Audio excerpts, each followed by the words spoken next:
Rock Duck.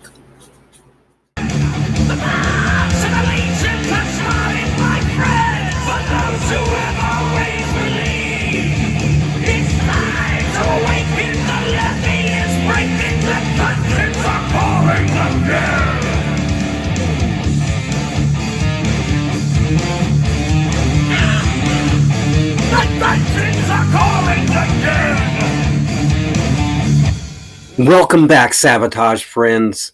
I had a lot of comments on my last video regarding the Savatage Resurrection Tour 2026 United States and Canadian dates to be announced. And I'd like to go ahead and address some of those comments that have been coming in. Overall, we've had a positive majority of comments coming in from all over the United States and some from Canada saying that they would travel all the way from there to Tampa, St. Pete, the Tampa Bay area to watch Savatage. And they said money's no option. They would come down if that was what it would take to get Savatage to play here in the States. An overwhelming majority of positive responses. The few that were negative were only negative in the fact that they didn't believe we are going to be able to pull this off. Some stating that we could never fill the Tampa Bay Stadium for Savatage, and they're probably right on that. Others were stating that there's no need to go see Savatage because there's already TSO traveling, and they're more than happy to go watch TSO. And I don't want people to think that I am knocking TSO by pushing the Savatage reunion resurrection concert here in the United States. I love TSO, but rest assured, TSO is not Savatage. TSO will never play The Dungeons Are Calling. It'll never play Sirens. They'll never cover 3/4 of the catalog that Savatage has, right? That's not to belittle TSO. TSO is a grand giant in its own right. And they have phenomenal songs. And guess what? I've got some phenomenal news to go with this Resurrection tour, and I'm going to go ahead and switch that to tour to concert, as I feel I am going to be able to pull off a one-off concert here somewhere in the Tampa Bay area, but I don't feel I can put together a full tour. So let's start with a one-off concert, the Savatage Resurrection concert. Maybe we'll call it the Resurrection Festival, because I have a great lineup with tentative yeses from bands that would want to participate in this so-called concert that we're putting together. Now, I've got 2 or 3 different lineups, and I'll go ahead and start with the first one based on old school Tampa Bay area bands that would be willing to come here and participate and get this ball rolling and contribute with behind the scenes stuff, and we'll get into more of that later and how we're able to put this together. But right off the bat, I'm thinking of, if anyone's familiar with the Tampa Bay area, especially going back to the late 80s, early 90s, when Savatage got their start, and the Tampa Bay area was the golden mecca of bands coming into the scene. We even had more bands than so-called LA and the West over there that were putting out phenomenal bands. So we want to start the concert off possibly with what used to be the old Stranger Band, now being billed as the Greg Billings Band. We'll have to pull him back out of retirement and see if he's willing to do it. And then to follow up that, we'd like to go ahead and put Reverence in the mix. Now, if you're not familiar with the band Reverence, everyone knows who Dr. Killdrums is, right? Dr. Killdrums of the Savatage fame, drummer. Well, he has a band. He's been in this band. They got phenomenal music, and they're called Reverence. Now, after that, there's another Tampa Bay phenomenal band. They're actually from Sarasota, but they play all around that area, right? Tampa Bay area. And Crimson Glory. Now, if you're not familiar with Crimson Glory, Todd LaTorre got his start with Crimson Glory before he went off to be the singer of Queensryche. So far we've got in the mix Stranger Band starting it off, Reverence following it up, Crimson Glory after that, and then a Tampa Bay legend, Saigon Kick, after that, right? After Saigon Kick, we'd like to have Chris Caffrey's band, Spirits of Fire. And if Spirits of Fire can't make it, then the Chris Caffrey band, right? He's got a lot of solo projects, and I'd like to see his solo work be put up in the forefront and let people hear it in a real venue. Now, after that, we do want to have Queensryche. Todd LaTorre, exactly, of Queensryche, and have Queensryche Boom. What a show this is wrapping up to be. Stranger, Reverence, Crimson Glory, Saigon Kick, Queensryche. And after Queensryche, guess what? Trans-Siberian Orchestra. Yes, the famous Trans-Siberian TSO band. However, this will not be a Christmas album. Boom. Finally, the release of Romanoff's When Kings Must Whisper.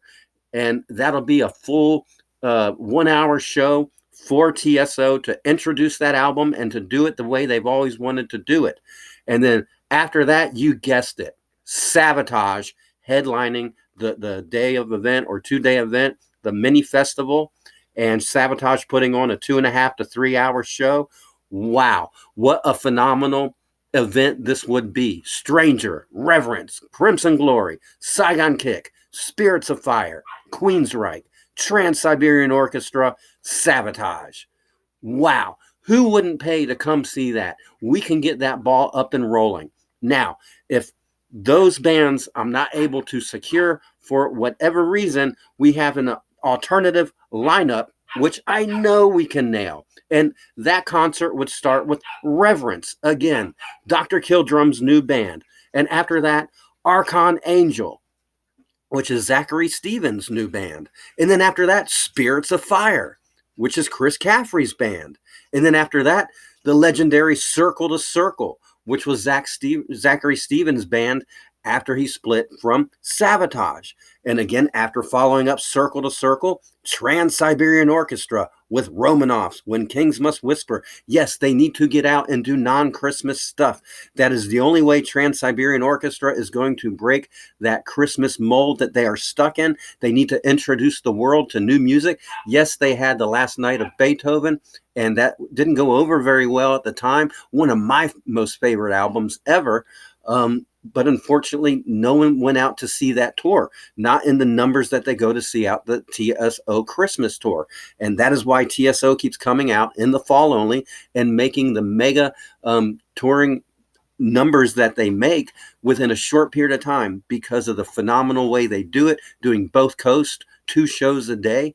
Let's give them a break. Let's put all this together in one event.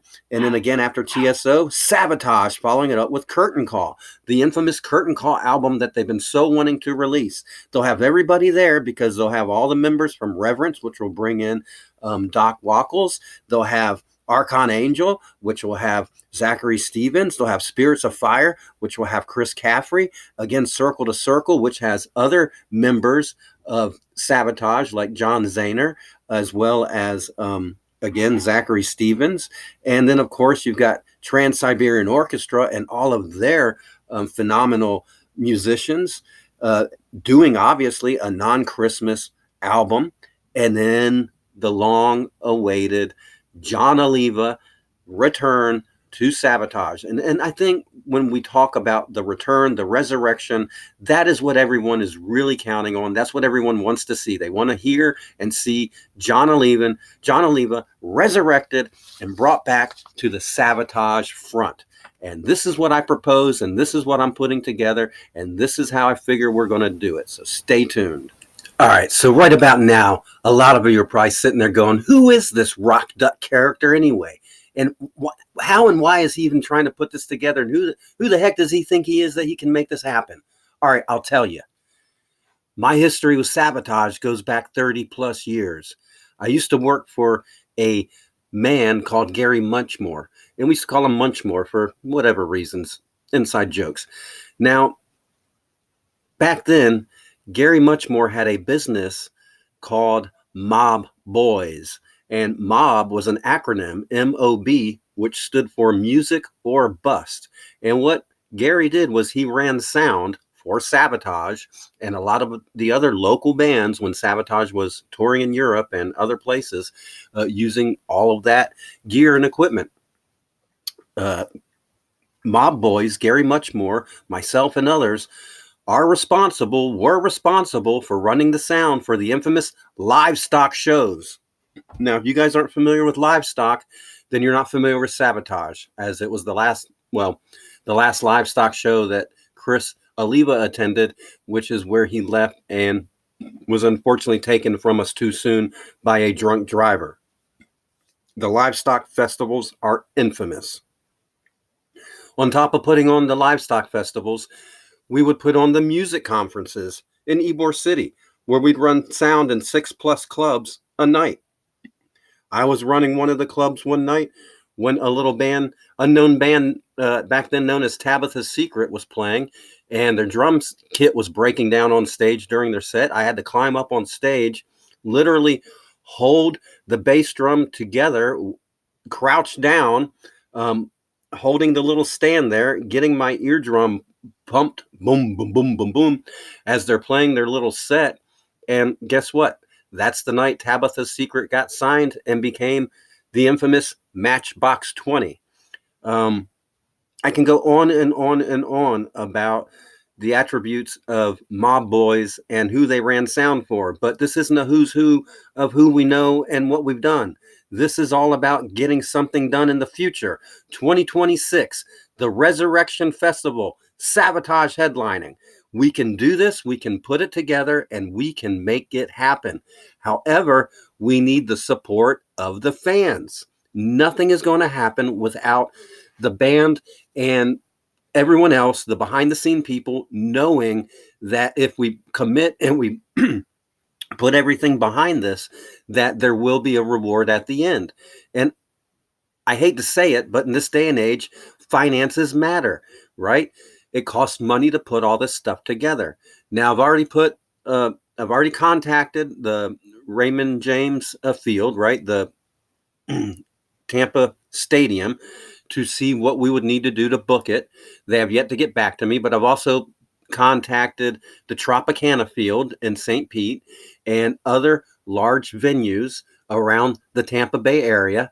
And if we can't secure any of those large venues, then not a problem, as we can get a field like we did for livestock and we can put this together. So for all those naysayers that are saying that this is not going to happen, you know, sure, you can say that. And the odds are right now 50-50, because I've got no response from any of the band members of any of these bands I've mentioned. I want to make that clear to everybody. This is something that Rock Duck Radio is putting together.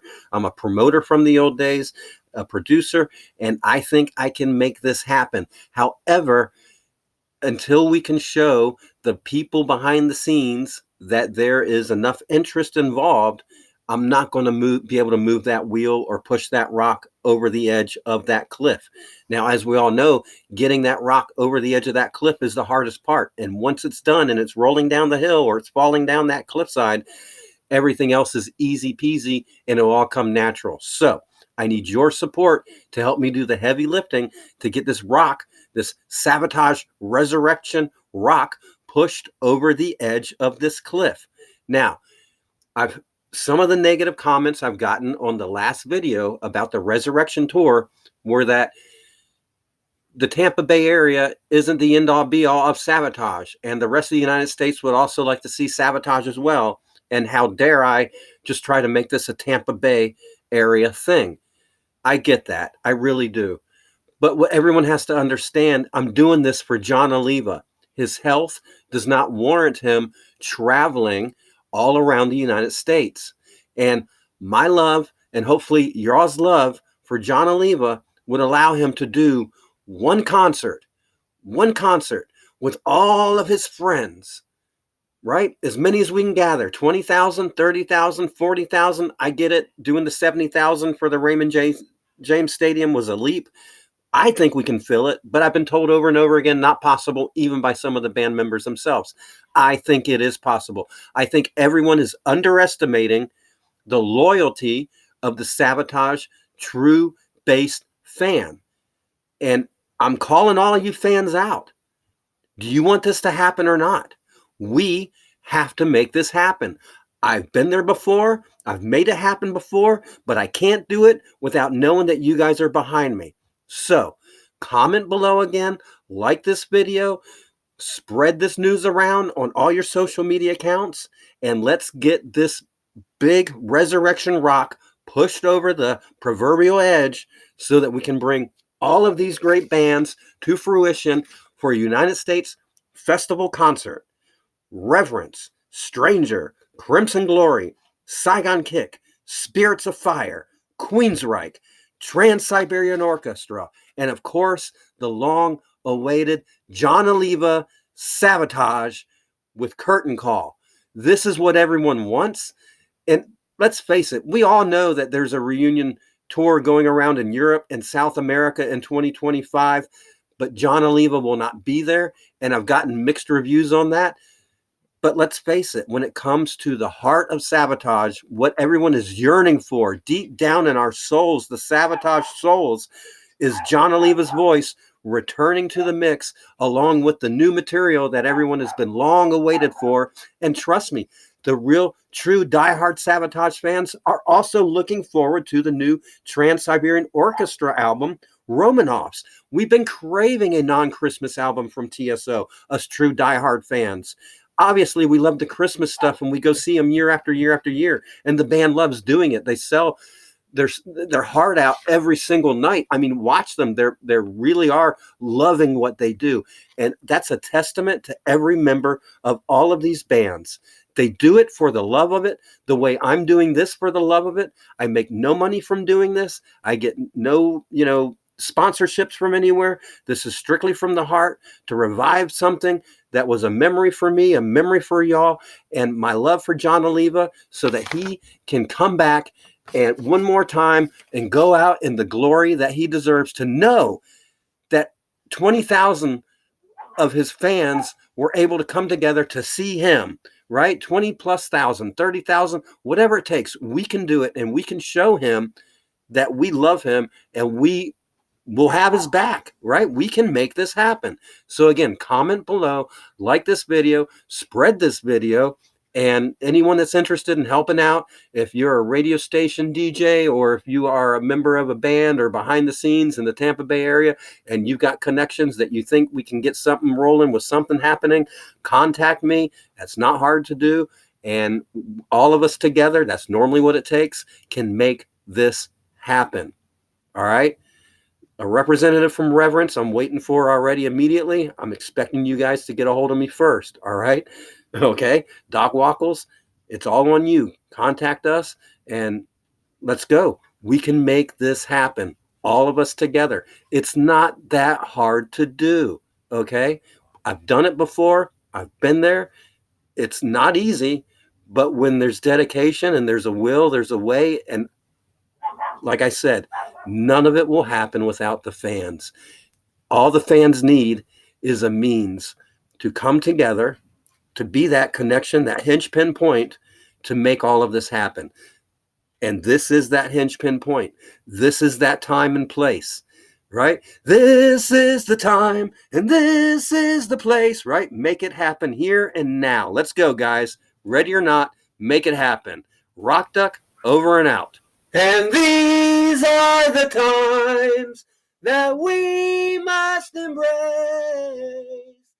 The moment is now.